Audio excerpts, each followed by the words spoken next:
All right, so we are back looking at the Songs of Songs. Sorry for the delay, just trying to set up. All right, so we're back looking at the Songs of Songs, and we are in chapter 3 for today's study. So we're going to spend much more time in chapter 3, and we're going to be as slow as we can. Today we're looking at the night of the Shulamite. So she goes into the night and what she's experiencing night time. And this is what we're going to study the first 5 verses of Songs of Songs, chapter 3, this 1 to 5, looking at the night of the Shulamite. But just before we go into looking at our study today, I just want us to remind ourselves of why we are studying the book of Songs of Songs. I think it's very important to just walk back and see the reasons why we are studying this book. Okay, now this is the book that is considered in the Hebrew culture. It's considered to be one of the most holy book, and this is the angle that we've taken in the study, looking at the Songs of Songs as the most holy book of the Bible. Why? It is because it is where God reveals his heart to his people. God is trying to be intimate with his people, which is a picture of Solomon, who is peace, and we know that Solomon was just but role-playing the character of Jesus Christ himself. And then there's a woman who's called the Shulamite, and the Shulamite is a picture of God's people. So the intimacy that is revealed in Songs of Songs is the same heart intimacy that God wants to have with each one of us who we call his children. And that's the more reason why we're studying the Songs of Songs. So we spend a lot of time just going through this book because it's one of the most neglected book of the Bible. Like, not many people will actually spend time studying the Songs of Songs. So my objective of these studies is just to bring us closer to God's revealing his heart to his people, looking at the time at which we're living in.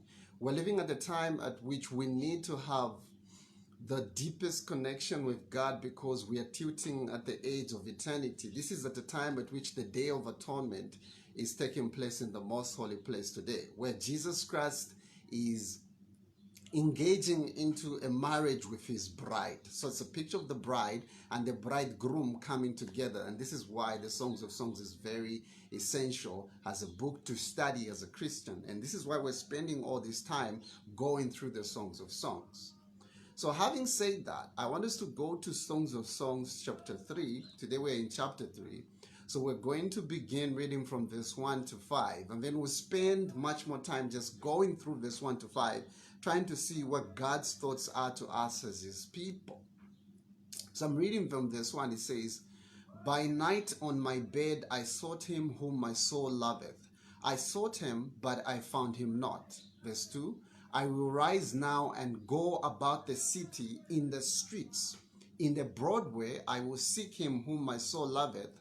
I sought him, but I found him not." Verse 3, "And the watchmen that go about the city found me, to whom I said, Saw ye him whom my soul loveth?" Did you see him whom my soul loveth? And then in verse 4 it says, "It was but a little that I passed them, the watchmen, that I found him whom my soul loveth.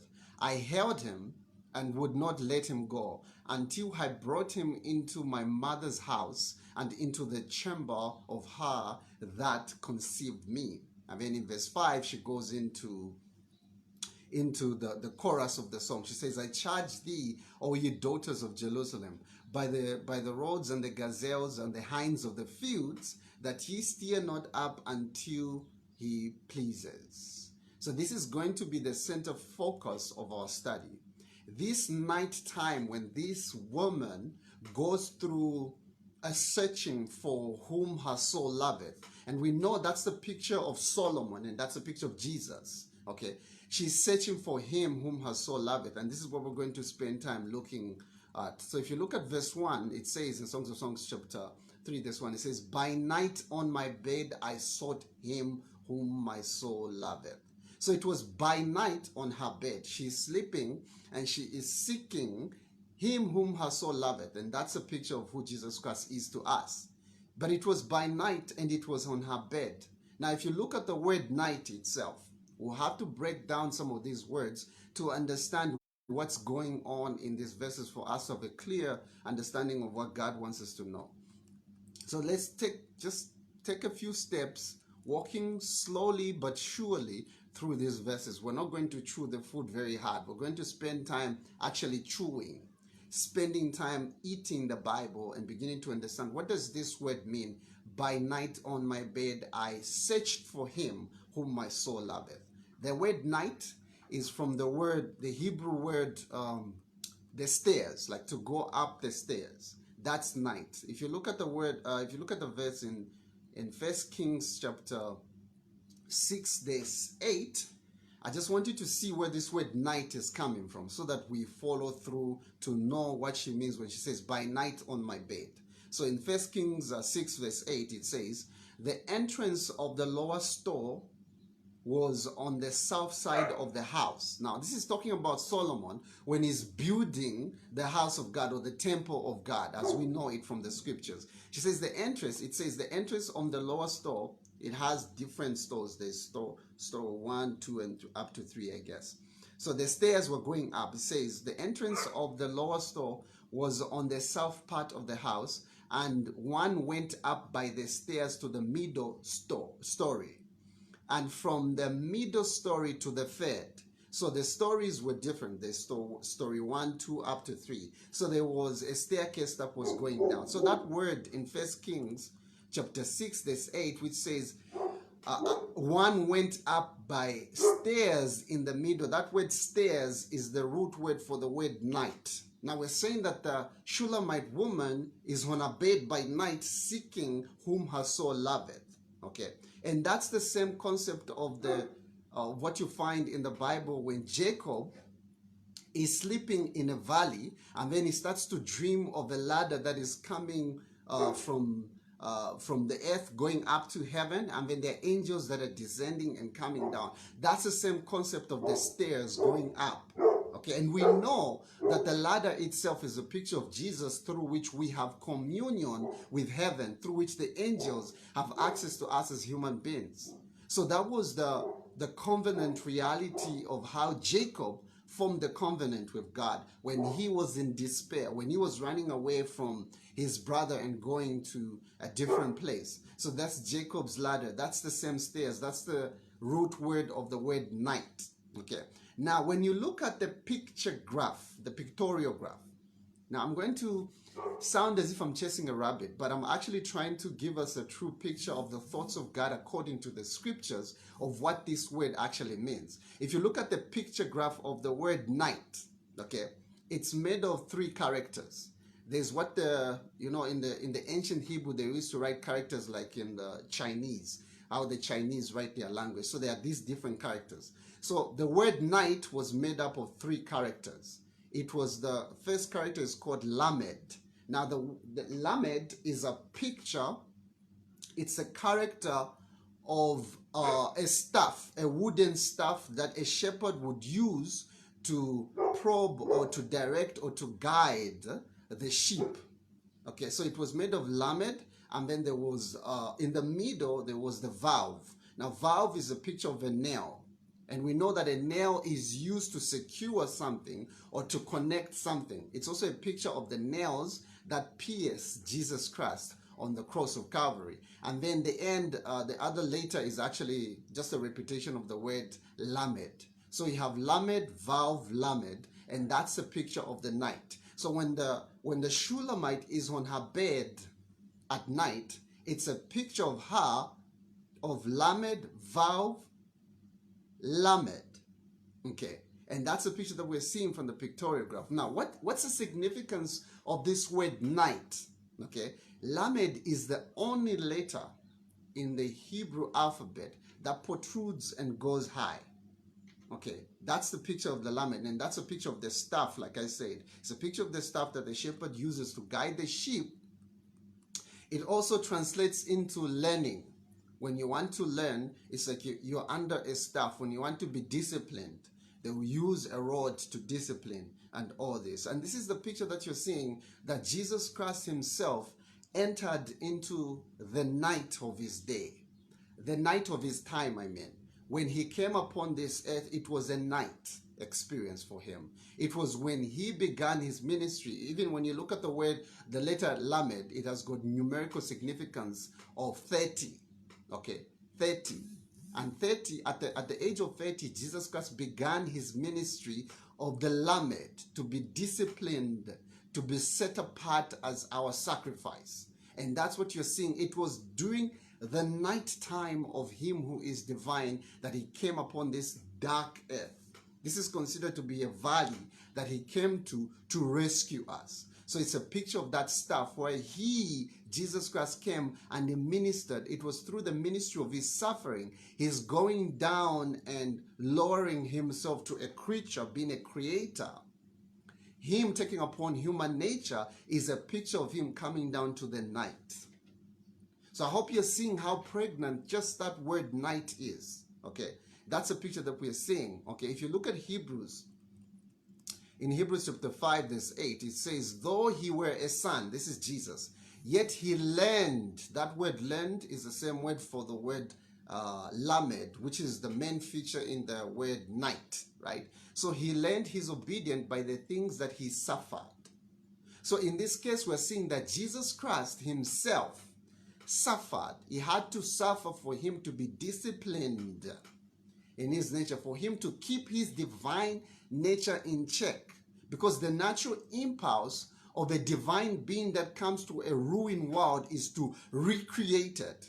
So when Jesus Christ came and he saw ruin around him, it took everything for him to be kept in composure so that he does not do what is natural for him to do.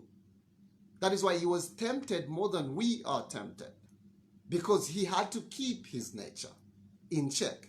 So from this, we're seeing that the word night, of the word night itself, it has got all these three characters. It has Lamed, Vav, Lamed. So when Jesus Christ, the Lamed, Jesus Christ is the Lamed, he is the one that became the wooden staff in order to bring us. And then there's the Vav. The Vav is a picture of the nail, and that's a picture of the cross itself. And then there's the Lamed as well. We see that the woman during her night time, she was to seek him.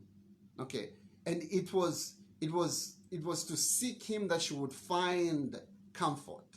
It was during the night time. Now, night can take different forms, right? You can have a night experience as a Christian when you're sick. You can have a night experience when you're going through, let's say, divorce, or you're on separation, or when you are going through something which is emotionally painful to you. That's a night experience.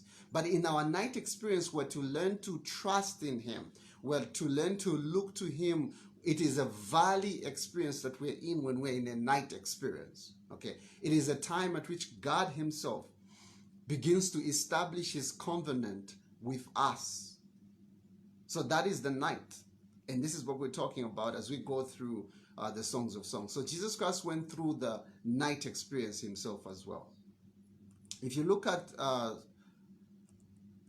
Luke chapter 6 verse 40, it begins to tell us about how we as well will go through the night as disciples of Jesus. It says in Luke chapter 6 verse 40, it says, the disciple is not above his master. It says, everyone that is perfect shall be as the master. So God desires that we go through perfection, and perfection does not come unless we go through suffering. So the suffering is essential for us to be perfected in our sphere, just like Jesus Christ was perfected in his sphere as our substitute. So that's the night. Remember, we're looking at how she is at night in her bed, and then she begins to seek him whom she loveth. Okay. Now, the night itself did not prevent her from finding him. Actually, it's at night that God begins to reveal himself mostly to people. When people are going through sickness, when they're going through trouble and all this, it is during that dark time that God begins to reveal himself. So the night itself did not prevent her from finding him. So we want to find out what prevented this woman, this picture of this woman who is God's people, what prevented her from finding Jesus, the lover of her soul. Because we read from this one of Songs of Songs chapter 3, verse 1 to 5, it begins, there's a seeking, there's a When she goes through a seeking, she does not find him the first time in verse 1. And in verse 2, up to when she's in verse 4, that's when she finds him whom her soul loveth. But what was preventing her? And I'll submit to you that what was preventing this woman from finding the lover of her soul, who is Jesus Christ, it was the bed itself. It was her lying down and just relaxing on the bed. It was her lying down on the bed that prevented her from finding Jesus. There was an idleness, okay? And that is why I put up a status which was saying idle brains equal to idle what? Idle thoughts. So may the Lord deliver us from this lukewarmness of this age. We're into the Laodicean age. As you read Revelation chapter 3, the message to the Laodicean church is that they have this lukewarmness around them. There's no cold, it's just lukewarm experience. And this lukewarmness is the one that allures us to sleep in our bed. We don't want to spend time studying the scriptures. We don't want to spend time looking at the scriptures. We just want 5 minutes things, 2 minutes, then I got the whole concept, then I know God. So as the same as this woman, she's lying on her bed expecting to find him whom her soul loveth. And she is just sitting there. If you read Genesis, let's read Genesis. Let's begin to see this bed concept. We've moved away from the night, but now we're talking about the bed, right? What happens when one is on the bed? Let's see what the Bible says about the bed. I'm not trying to give my own concept. I just want us to read from the scriptures. In Genesis chapter 49, verse 4, it says, this is Jacob. He's about to die. And as he's about to die, he is giving blessings to his children and curses to them as well. Okay, he knows he needs to give blessings to his children. And as he's about to give blessings to his children, he begins to call them one by one. And now he's speaking to Reuben. Now, Reuben is a picture of the man.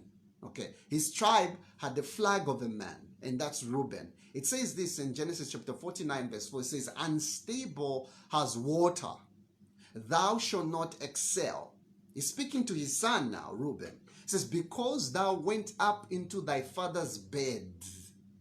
Remember, Reuben is the one that ended up sleeping with one of his father's wives. So this is Jacob speaking to him. He says, you are unstable as water and men.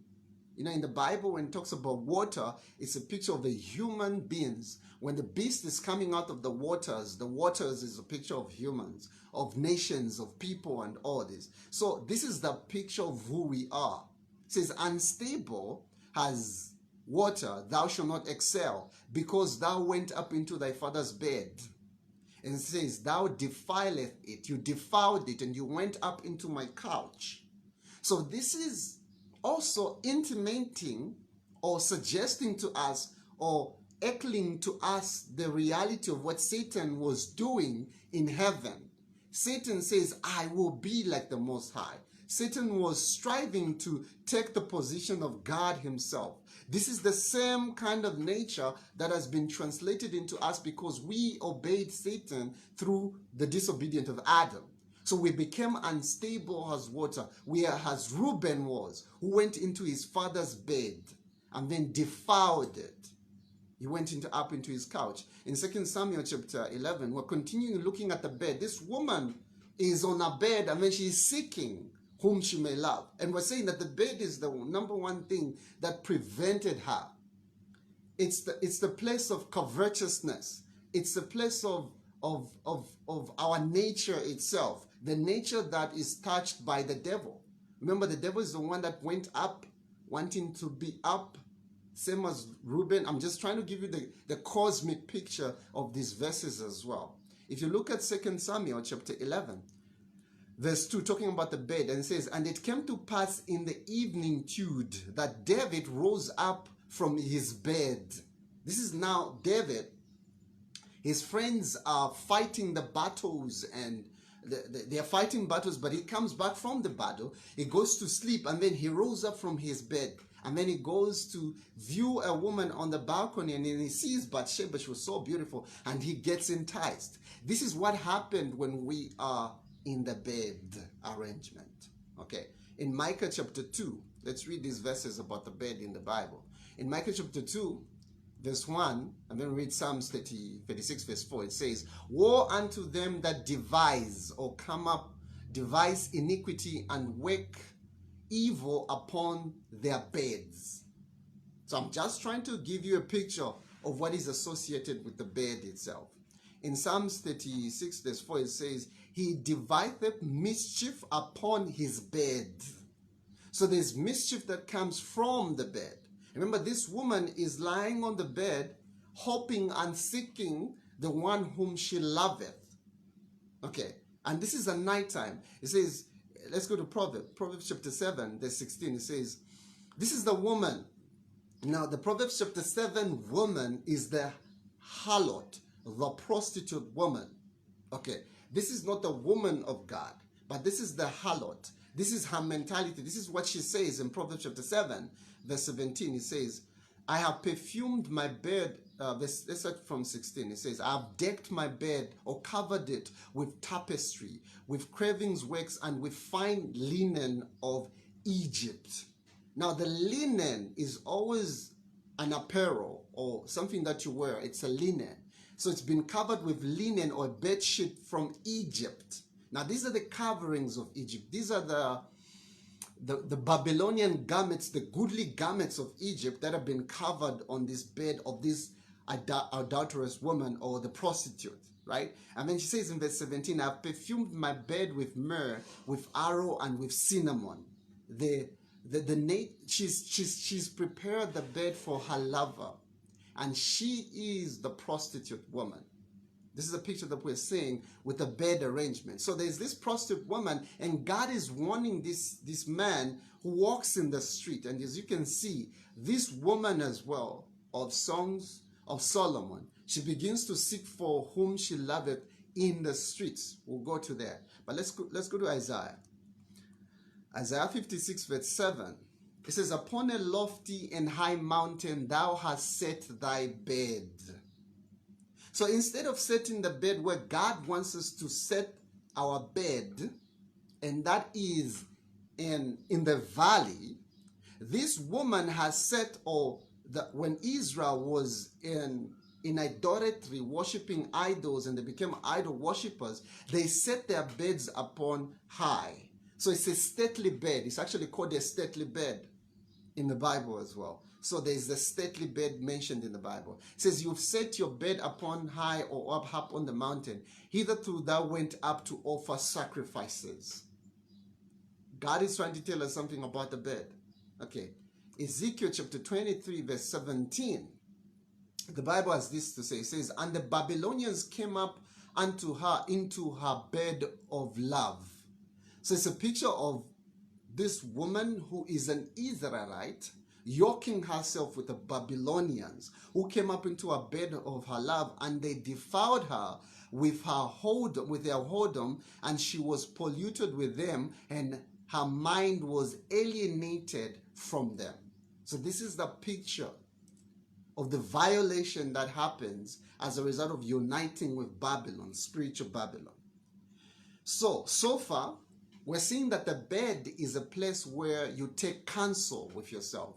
When you lie on the bed and then you're meditating, this is where it's a place of the meditations of your heart. The heart that is deceitful above all things and desperately wicked. It was in this place that this woman was seeking to find her beloved. It is the place of covetousness. It is the place where our nature is at play when we are on the bed. On the leash. Okay, on the lease, I mean. In Jeremiah, let's read Jeremiah. Jeremiah 48. We're just reading Bible, okay? We're just going to read the Bible because the Bible needs to speak in our generation. Not a man speaking, but the Bible actually speaking, because these are the words of God. It says in Jeremiah 48, verse 12, it says, therefore, behold, the day cometh, that saith the Lord, that I will send unto them. Let's start from verse 11 because I think we need context. Let's start from verse 11. Jeremiah 48, verse 11. It says, Moab has been at ease from her youth. Now remember, we're talking about being at ease, being on the bed. without the energies to do that which you're supposed to do. You're lying on the bed. So it says, Moab has been at ease from her youth, and she has settled on his, and he has settled on his lease, So it's just settled down, just like wine would settle down in a bottle, and has not been emptied from vessel to vessel. So this is a picture of what it means to be settled down on the bed, to be settled and not be emptied. As a Christian, you know that you need to be emptied. And then God needs to Jesus Christ talks about putting new wine. This is a picture of this way. He says, neither has he gone up into captivity, therefore his taste remains within him. So when he's not been emptied from vessels to vessels, his taste has remained within him. It's his taste, not the taste of the Lord. Okay. And then it says his scent is not changed. Now the scent, it is the picture of the scent that is sent in the sanctuary system. It's the sweet aroma that goes up before God, and it's a picture of Jesus Christ's incense, which is his righteousness, that is well-pleasing. The scent of Jesus Christ is well-pleasing, but when we are settled in our lease and allow our nature to be at play, the scent is not changed. And when the scent is not changed, that goes to the nostrils of God. When our scent goes before God without it mingling itself with the incense of Christ's righteousness, when our scent just goes up before God, it provokes wrath. Our nature, we are children of wrath by nature. That's what the Bible tells us. Okay. So in verse 12, it says, therefore, this is what God is going to do in Jeremiah 48, verse 12. It says, therefore, because behold, the day cometh, that saith the Lord, that I will send unto him wanderers, that they shall cause him to wander, and shall empty his vessels and break their bottles. It says this is what God is going to do. He's going to send wanderers. Okay, so this is the picture of the bed. This is what happens when she's on her bed seeking.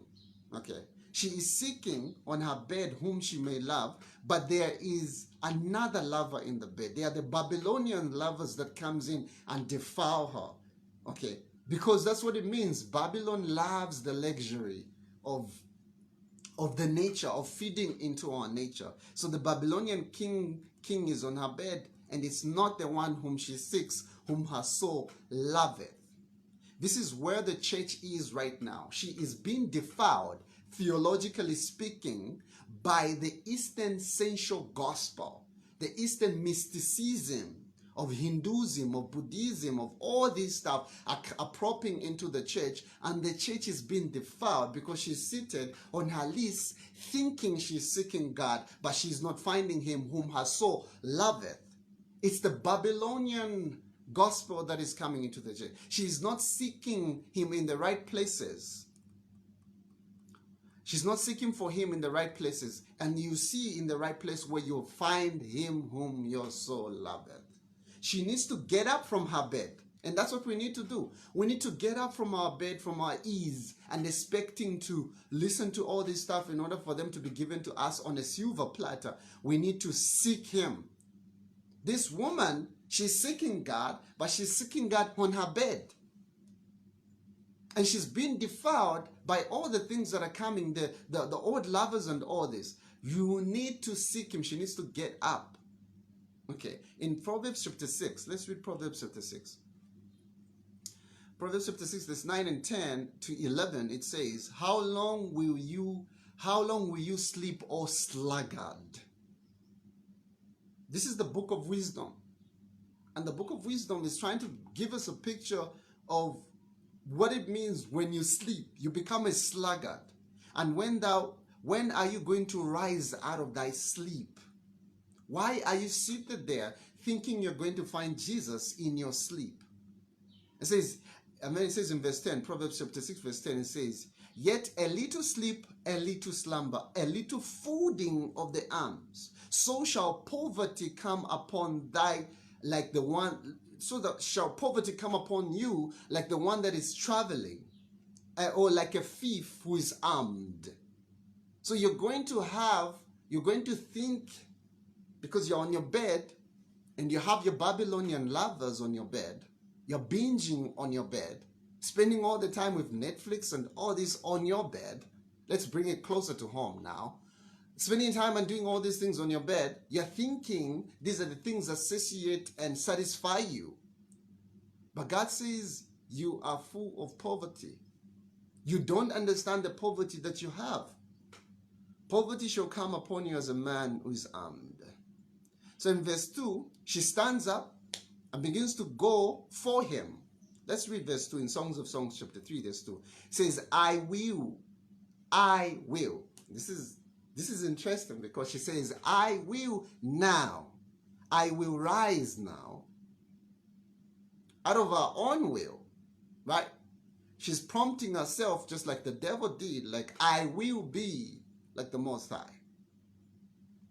So it's not like I'm being too critical of this woman, but I'm just trying to be too critical of me. This is a reflection of who we are as God's people. It says, I will go about the city in the streets and in the broad way. I will seek him whom my soul loveth, but I found him not. So let's spend time looking at that. I will now rise, or I will rise now, right? She says, I'm going to rise. I'm going to stand up and rise and go after God and seek him. And where is she seeking him? Out of her own will. Let's see. So the I will sounds more like a dependency on our own exertion. This is not in accordance to what the Bible says when we're seeking God. Remember, she's on her bed, and then she realizes she does not find her lover. She stands up, says, I will now rise and go and seek him. So the I will is our own dependency. Okay, this is not according to the scriptures. If you read Isaiah, let's read Isaiah. Isaiah 60 verse 1.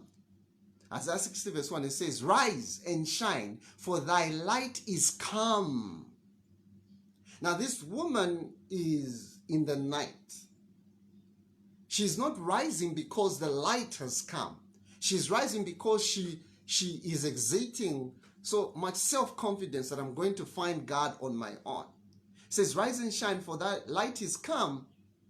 Okay, and the glory of the Lord is risen upon thee. So what makes us rise and shine is not our own potential and all this, or our self-exertion, but it is the rising of God's glory upon us that makes us to rise. It is not our own rising, because if it's our own rising, it's equal to the Pharisees, the leaven of the Pharisee. The leaven, you see, if you put yeast into the dough, it begins to rise on top. That's the leaven of the Pharisee. So we don't need to rise by our own leaven, so to say, but we need to rise because the glory of God is upon us. And then it says, listen, this is different from Songs of Songs chapter 1. You see, in Songs of Songs chapter 3, she says, I will now rise. But in Songs of Songs chapter 1, verse 4, she says, draw me and I will run after thee. We need to be drawn. And Jesus Christ says, in the New Testament, it says, if I, not your pastor, not your bishop or your ministry or whoever, Jesus Christ says, if I be lifted up, I will draw all men unto me.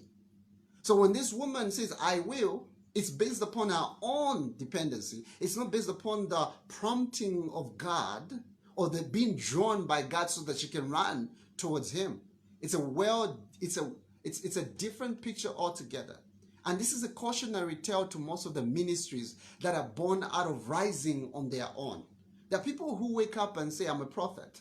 The people wake up and say, I am this, and all that. If you call me a prophet, I'll freak out on you because I am not that. There are people who think they are apostles. There are people who think I am this and all that. And it's out of their own rising, right? But God has got a warning for those that think they are rising out of their own rising and not being reasoned or being drawn by God themselves. There are whole ministries, there are whole movements that are born out of a wife and a husband that sat together and thought, oh, okay, now we can start up with a ministry, and then they They bring people because people are so gullible. Why are they so gullible? Because they are seated on their lease. They don't study the Bible. They like to hear, and then they say, okay, maybe I need to go here. Maybe there's a miracle. And we become all these moving ghosts that are moving up and down, looking for something to satisfy us. And we are missing the picture of what really satisfies the soul. God has got a warning for those ministries that are like that. There are ministries that are born out of their own self-esteem because they see themselves as something. So they go ahead and establish a ministry. Let's read what God's warning is to us, right? Because we need to be warned. Because sacred truths, listen, if you bear sacred truths, you bear sacred responsibility. Okay, let's read Isaiah. Let's see the caution of God. In Isaiah 50 verse 10, I'll read 10 and 11, it says, we read 10 for the context of verse 11. The heart is verse 11. This is the caution that God gives us in Isaiah. It says, who is among you that fears the Lord, that obeys the voice of his servant, that walk in darkness and has no light? Who among you is like that? He says, let him trust in the name of the Lord, the Master, the Shepherd, the one that shepherds us, the Lamed. It says, and stay upon his God.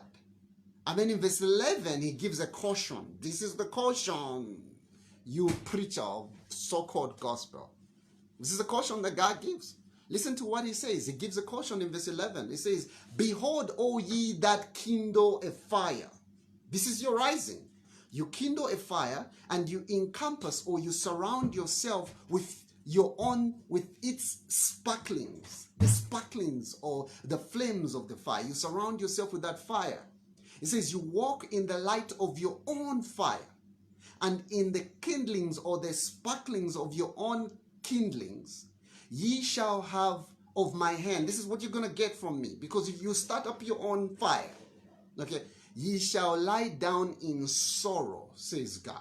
This is the warning that he gives. And as a result of this, if you go back in the Bible, read the Day of Atonement reality. Why was the Day of Atonement instituted in Leviticus chapter 16? What happened for God to say we're going to have a Day of Atonement when there will be a high priest that goes on yearly, once in a year, who enters to mediate for God's people? Why did that come about? Remember, we are living at that time when the high priest, Jesus Christ, is in the most holy place. This is the Day of Atonement reality. So we need to understand when we kindle, what happened? If you go back and just read, I'll tell you, but I want you to go back and read on your own. Okay, if you go back and read, you'll find that there was Nahab and Nabehu, those two children of Aaron, that walked into the sanctuary and kindled their own fire. And when that fire was kindled, God says, this is not the fire that I required from you. And what did he do? There was fire that came from God and destroyed and consumed them completely. Because they kindled their own fire. They considered themselves to be ministers when God did not allow them to be ministers. That's the picture that we're seeing from the Bible. And then God from that day on inaugurated the Day of Atonement. And that's how the Day of Atonement came into being. Because strange fire was being offered on the altar of God. And strange fire is our nature, our own prompting, our own movings. Because you have so much confidence now. You think you are a minister of God. And God says, listen, strange fire, you're going to be destroyed. It's our own nature being, and God says, listen, there is nobody's nature.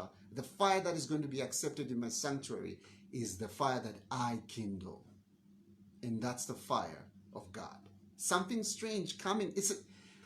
If you look at the cosmic picture of what I'm telling you about the Day of Atonement and strange fire and all this, go back to the fall of Satan and his angels. You begin to see that he is the strange fire that came in creature merit, trying to mingle with the divine fire of God, because God is a consuming fire. So he tries to bring his nature into the divine counsel of God, and God says strange fire. This is strange fire. And this is what human beings have. They have all of this. They kindle and walk in their own sparklings. And God says, that's your own fire. That's not my fire. I am missing in that fire, and there's destruction coming upon you. We think we can play with sacred truths. We think we can do that. But God says, you shall lie down in your bed and you shall receive sorrow from me. So it's a rebuke to I will rise. That's what she says. When she doesn't find him on the bed, she says, I will rise. That's what Isaiah is. Isaiah 50, Isaiah 64, the 7. It says, there is none that seeks. It says, there is none that calls upon your name, or one that stirs up himself to take hold of you. This woman, strangely, begins to stir up herself to follow after God. But in Isaiah, it's already written and it is stated that there is none that calls after God. There's no one that stirs themselves up to go after him. It says, because God has hidden his face from us because of our iniquity. It says, because of your strange fire. God has hid his face from us because he knows if he reveals himself, we will be consumed because he is the fire. Continuing, it reads, it says, all our righteousness, by the way, is as filthy rags. If you read Isaiah 64, verse 6 going out, the previous verses before the one that I read, you'll find that it says that all our righteousness is like that. In Romans, Paul picks up this subject and begins to expand on it. In Romans chapter 3, verse 10 and 11 to 12, it says, as it is written, there is none righteous, no, not one. So you think you're the righteous one to seek God in your own strange fire. It says, there is none that is righteous, no, not one. Verse 11, it says, there is none that understands, and there is none that seeks after God. So this woman has a yearning, and this yearning, or this craving, is a correct craving that a human soul has, but we always seek not after God. We seek something else, or some other things than God himself. Unless we agree with the testimony of the scripture, we will in no wise find God. We will always be struggling. It says, there's none that seeks after God. And then in verse 12, it says, they have all gone out of the way. How many have gone out of the way? Only a few? It says, everyone has gone out of their way. The Jews, the Gentiles, we the Gentiles. The Jews and everybody else has gone out of their way. They have all become as unprofitable, no profit, unprofitable servant. That is why when you do good works, you think your good works are going to recommend you before God. God says, listen, you are an unprofitable servant. You don't receive any profit from the good works that you do. It says, there is none that doeth good, no, not one. That's the indictment of the Bible. So if you look at the results of her own prompting, her own exertion, trying to say, okay, I'm going to seek God. Now I'm going to rise and seek God. Look at the results, right? Because you might think I'm just making this up. But if you look at the results in the verses, Songs of Songs chapter 3, verse 1 and 2, we're in 2 now. If you look at verse 2, when she is seeking God out of her own exertion, out of her own rising and trying to get there, trying to get busy, let's look at the results of her own exertion and her own confidence. Where does it land her? Okay, where does she end? She ends up in the streets and in the Broadway.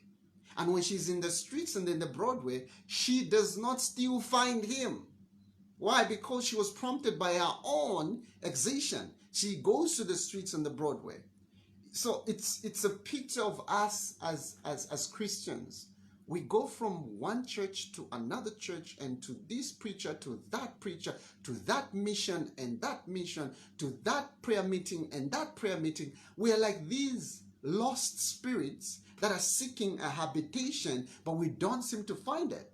Why? Because we prompted ourselves. It wasn't the drawings of God to draw us. Sermon after sermon, mission trip after mission trip, a charity work after charity work. We keep on moving, but we don't seem to find God in those things. We don't seem to find him whom our soul loveth. We go for this one and this one and this one, and we keep on moving, groping in the dark, as if we're blind people, when God has given us light to see, right? So let's envision this woman, right? Just for a moment, let's just picture this woman, okay? This woman says, I will go into the broad places where there is the preaching of the gospel so that I hear the gospel. I will go into where a lot of people, maybe I join that church where there's a pastor, like I go to that where there are miracles happening. She goes up and down and all this, and God is speaking through his servants and all this, from service to service. And she keeps on moving from sermon to sermon, from people to people. And then she sees others are seemingly refreshed, but she is not blessed. She's left with the yearning. Why? Because she knows there must be something more than this. More than just service and charity work and all this. There must be something more that satiates and satisfies the heart of man. So she keeps on moving from this church to that church, from this preacher, from this sermon to that sermon, starting liking all these prominent preachers and messenger worship, start worshiping this messenger from this side and all this. She keeps on moving. And she is a moving target. There is no settling down into Jesus, the lover of our soul. And that is a picture of where most people are in our generation, in the church, even outside the church. Even outside the church, you keep on moving from this guy to that guy, from pursuing money and getting this position and all this. Nothing seems to satisfy the soul. Why?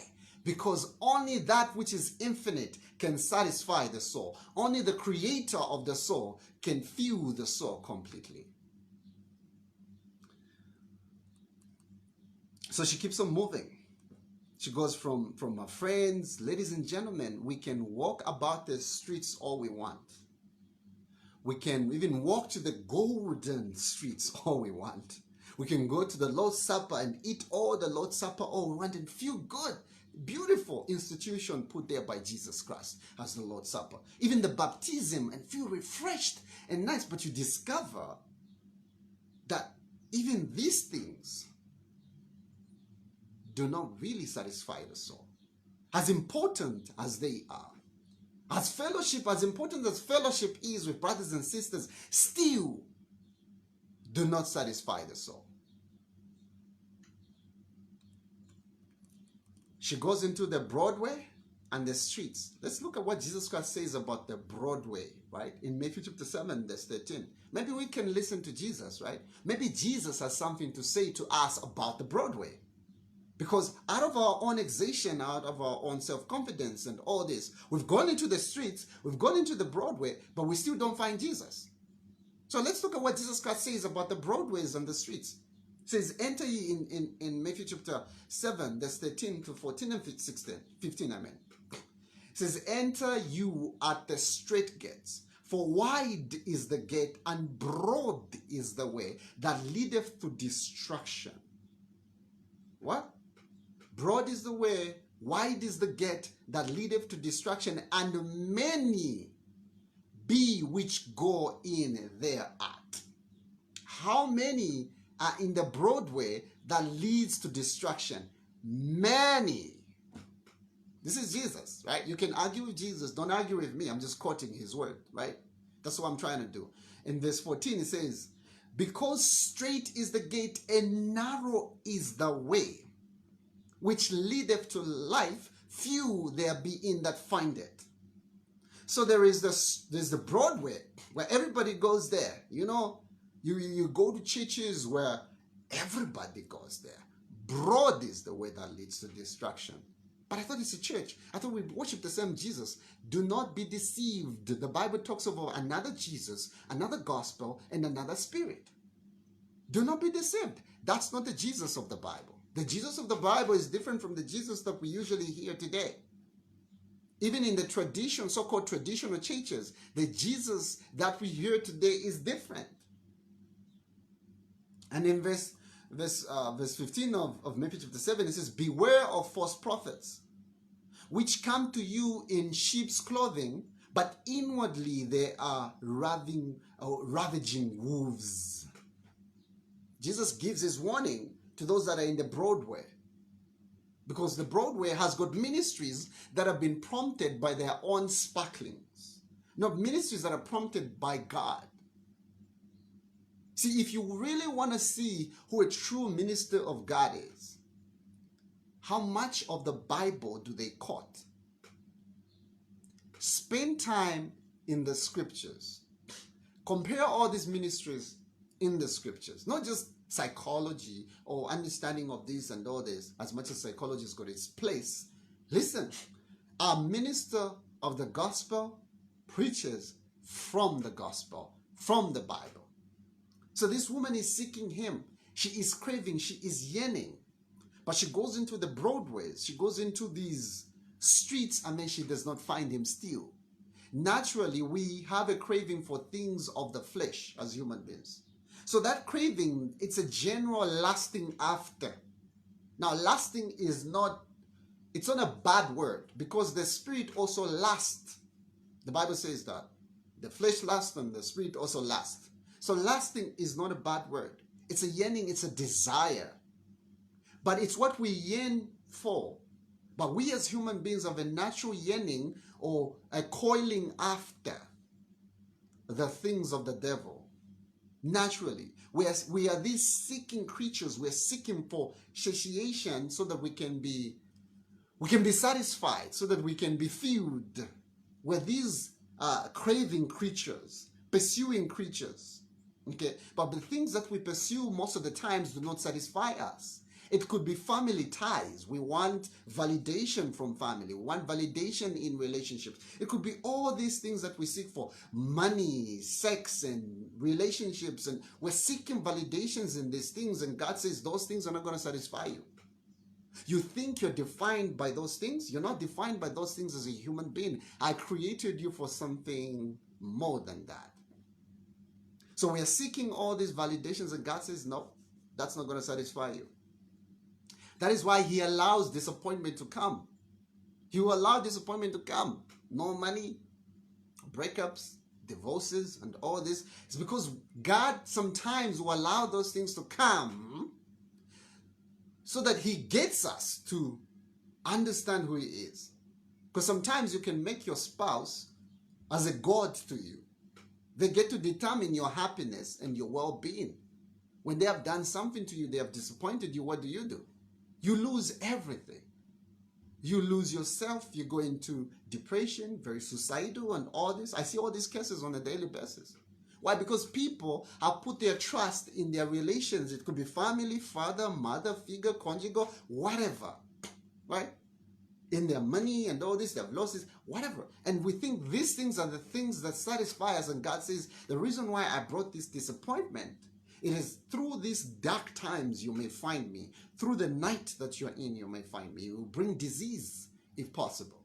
You allow it to come, if possible, so that we can find him. If you're his child, that is. If you're his child, you will go through trials. Be ready for that. He will allow these things to come because he wants you to know that you are complete in him. There's no human being that completes you. There's no amount of money that you can have that will complete you. You are complete in Christ Jesus, the beloved himself. And this woman is craving, moving from here to there. This preacher, that sermon, that mission trip, and she keeps on moving, but she does not find who God is. There's nothing.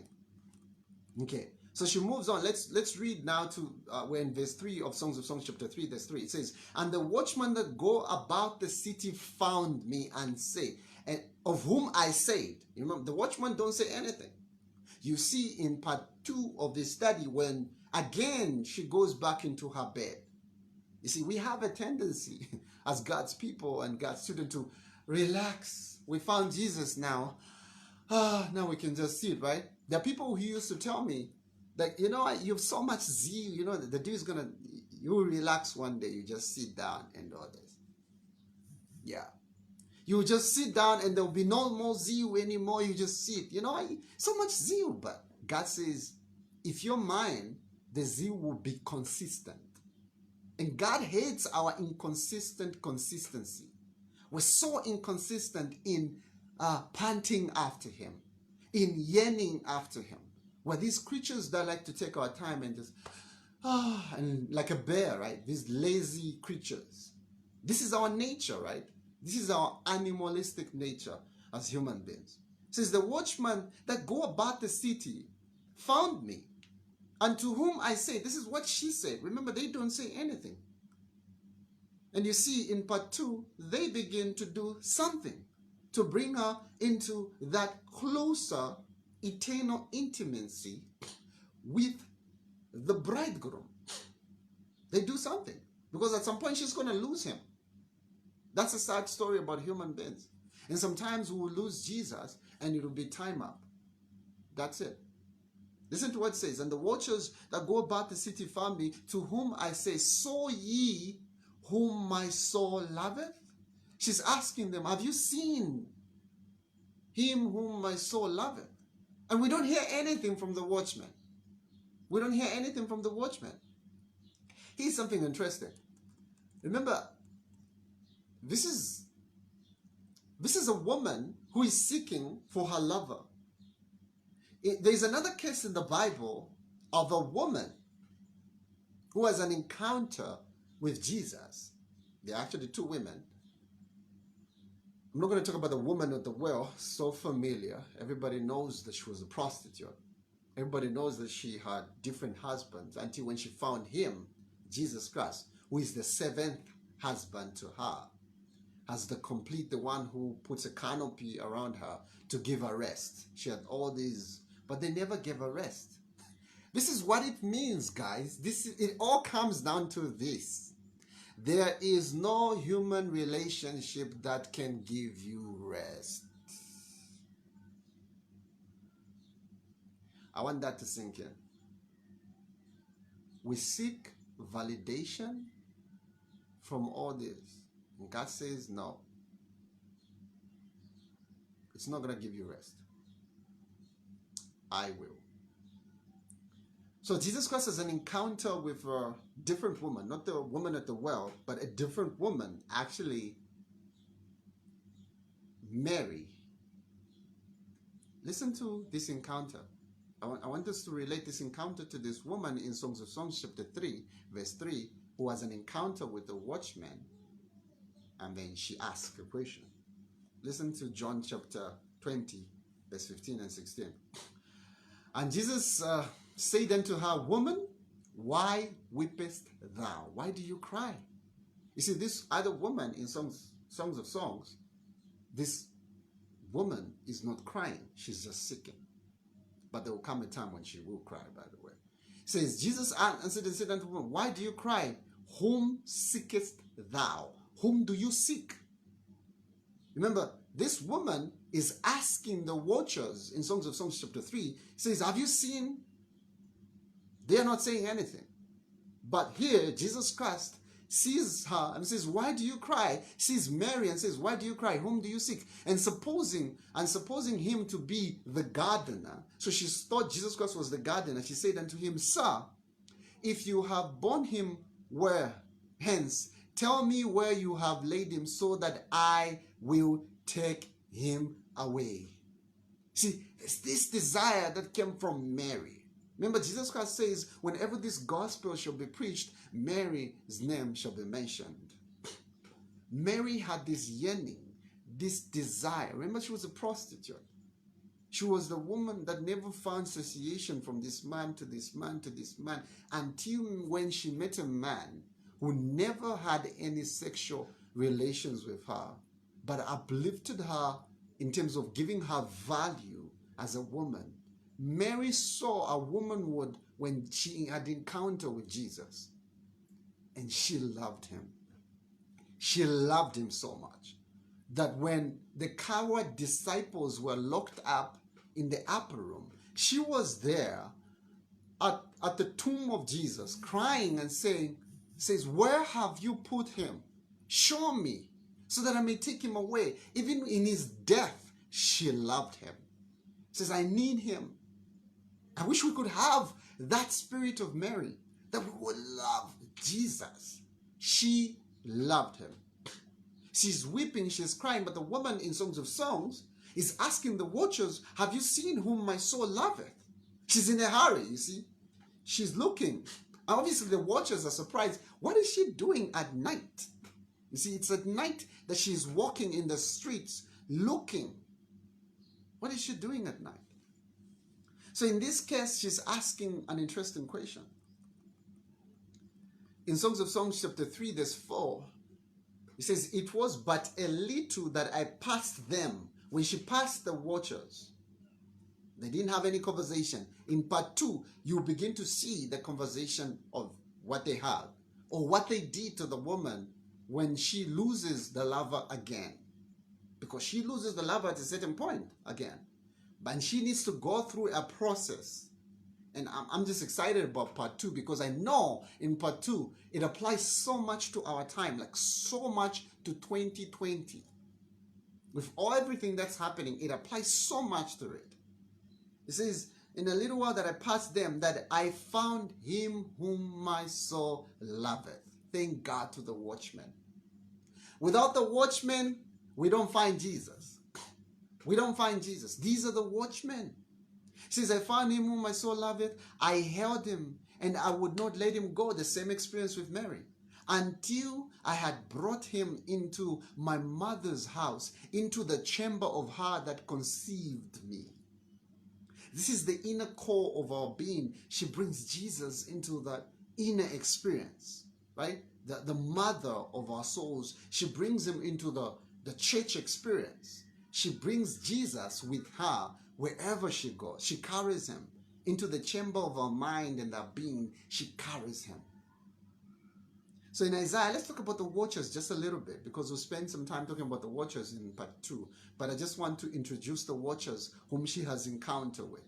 So in Isaiah 21, verse 11, we'll read 11 up to 14. No, 11 up to 12. Then we read Jeremiah 29, sorry. So in Isaiah chapter 21, verse 11, it says, the burden of Duma, he calls to me out of Seir. It says, watchman, what of the night? So the watchmen are in charge of the night. So when the world has entered into its dark night right now, the world, the darkness that is covering this world is so much. There are watchmen that we need to consult with. Watchmen, what of the night? Watchman, what of the night? In verse 12 it says, and the watchman said, the morning cometh. The morning is coming. And the night also. So the watchmen have got a balanced message, eh? They just don't tell you this is what is coming, but they give you the morning and the night. It says the morning is coming, the night also. It says, ye, if you're going to inquire, they say, the watchman, if you're going to inquire this, return, come. Return, come. Because there's the night coming. So they preach about what? What do the watchmen preach about? Returning to Jesus. Return, return, repent, come back home. Come back home. And you see, as we talk about the Shulamite, how he cries out, he says, come home, oh Shulamite, come home. And this is when he changes the name from Shulamite to Shunammite. There's a change in name. In Jeremiah 29, verse 14 and verse 13 and 14, and says, and ye shall seek me, and you'll find me, when you shall seek me with all your heart. You see, when this woman was seeking, she did find him. She did find him. And I will be found of you, verse 14 of Jeremiah 29, and I'll be found of you, that saith the Lord, and I will turn away your captivity. And I will gather you from all the nations and from all the places where I have driven you. All the places where you're going and being there. No, God is saying, okay, you're gonna have to find me. You're gonna have to walk through. In our ignorance, we're walking through these places. God says, I'm gonna have to take you somewhere, right? He says, I will bring you again into the place where I have caused you to be carried away from captivity. He says, I'm gonna bring you again into me. So we have to come to a point where nothing else satisfies us. Just like this woman.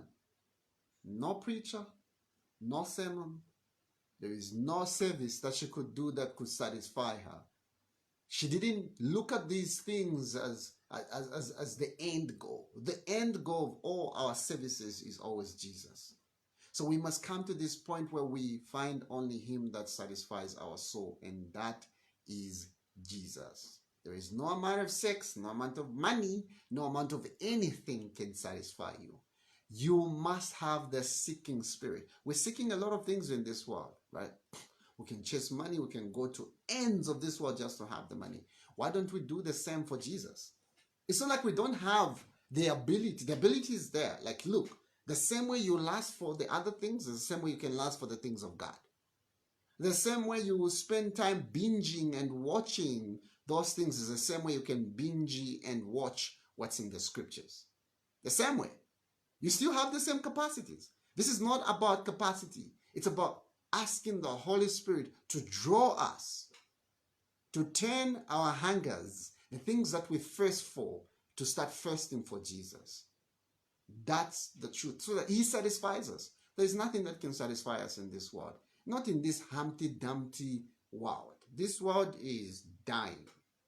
Unless you don't see it. Like, unless you're blind, or even the blind know. Unless you're blind, spiritually speaking, you will not see what's happening in this world. This is not our home. Okay. So thank you very much. We'll do part 2 of this as we go. I don't think it's the next study because if it's in chapter 5 that we encounter part 2 of the night of the Shulamite. So thank you for joining me and God bless you.